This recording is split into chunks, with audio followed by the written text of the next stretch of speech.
Okay, I'm going to tell you how to sell a car, which is an investment lesson. So I used to work for a second-hand car salesman, and he was a little bit like Minder, if you remember that TV series, bit Arthur Daly. A very good salesman, but buying and selling cars, the skill set is buying the car, not selling the car. So Alex was his name. We used to go along to buy a car. And Alex had a lovely showroom, and generally speaking, he took a car, resprayed it, made it look nice, stick it on the forecourt, try and sell it. But buying the car was the clever thing, and he had a standard spiel, which was when he turned up to buy this classic car, which was the apple of some tinkerer's eye.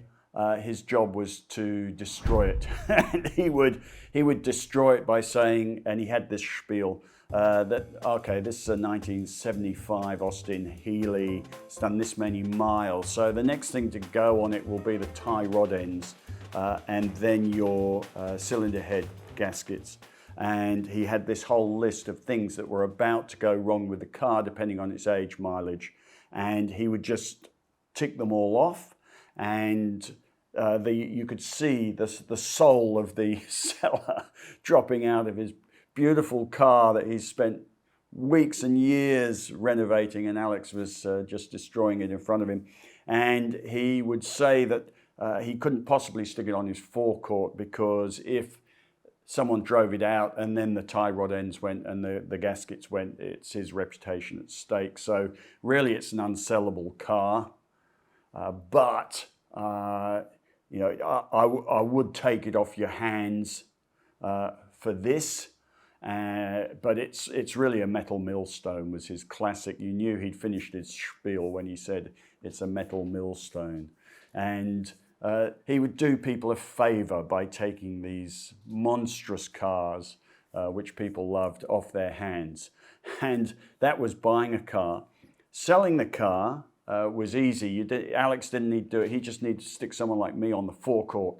And he said, he'd respray it, make it look nice, polish bits up, but he'd essentially do nothing to it and put it on the forecourt. And the instructions were, wait until a stockbroker with a bonus in his back pocket comes along, and this was the expression, with stars in his eyes, and to buy this beautiful car, which probably didn't work and the tie rod ends were about to go, but you needed somebody with stars in their eyes, and they would not care about that stuff. So the selling was the easy part. He could leave it to a nuff like myself on the forecourt. The clever bit was buying the car. And how that relates to stocks is pricing stocks is a little bit the same.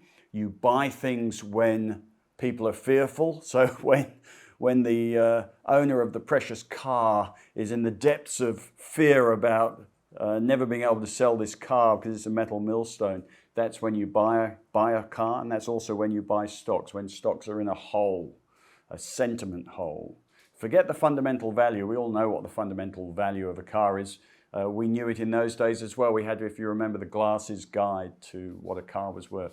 So we know what fundamental value is, but prices go into a hole and they go into a bubble as well. So when you see stocks in a hole, that's when you buy them or think about buying them. You actually wait until they start to come out of the hole, then you buy them. And as far as selling stocks are concerned, you sell stocks in a bubble. So you sell stocks when people have stars in their eyes and are paying far too much for stocks because of whatever it is, FOMO, the trend, and stocks go into bubbles. So, and that's when you sell them on to other people, when people have got stars in their eyes. So very similar to Alex and his Austin Healeys and his Jaguar XKs. Buy them when people are most fearful, sell them when they've got stars in their eyes. And in the stock market sense, in our sense, when people are fearful, all you do is spot it. You act when it starts to improve. And in the same way, when everything's in a bubble, you don't sell it. Some of the best bits are when prices are going into a bubble. You don't sell it until the world starts to wake up and prices start to come down, that's when you sell it. So that's stock market 101.